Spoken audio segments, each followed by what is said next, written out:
अस्सलाम वालेकुम। क्या हाल है आप सब लोगों का। उम्मीद करती हूँ आप सब लोग खैरियत से होंगे, अपना बहुत सारा ख्याल रख रहे होंगे। तो आज हम बनाने लगे हैं बनाना ब्रेड।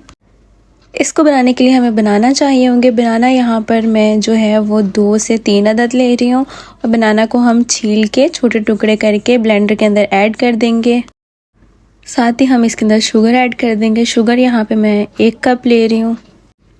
थोड़ा सा हम इसके अंदर दही ऐड कर देंगे। दही यहाँ पर मैं 3 से 4 चम्मच ऐड कर रही हूँ। साथ ही हम इसके अंदर ऑयल ऐड कर देंगे। ऑयल जो है वो यहाँ पर मैंने 100 ml लिया है।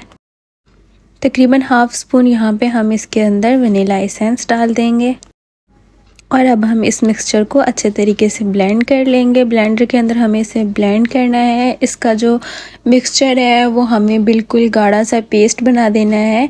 जब ये सारी चीज़ें अच्छे तरीके से ब्लेंड हो जाएंगी तो बहुत अच्छा सा पेस्ट तैयार हो जाएगा।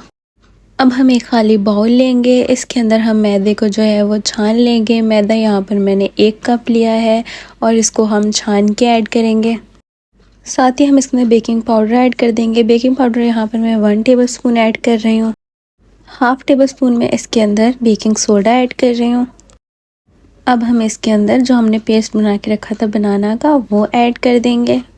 अब चम्मच की मदद से अच्छे तरीके से हम इसको मिक्स कर लेंगे।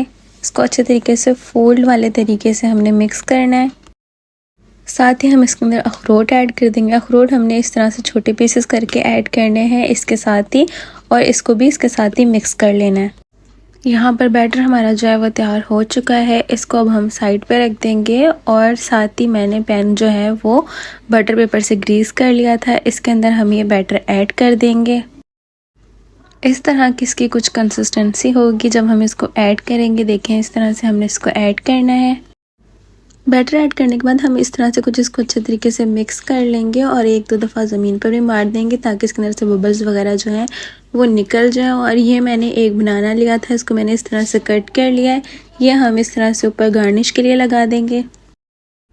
साथ ही हम अखरोट भी ऐड कर देंगे और इस तरह से अखरोट की भी हम इसके ऊपर गार्निश कर देंगे।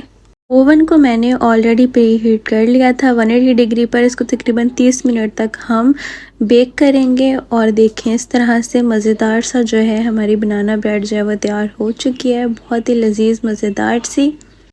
चलिए जी, मैं आप लोगों से लेती हूँ इजाज़त। अपना रखिएगा बहुत सारा ख्याल। अल्लाह हाफिज़।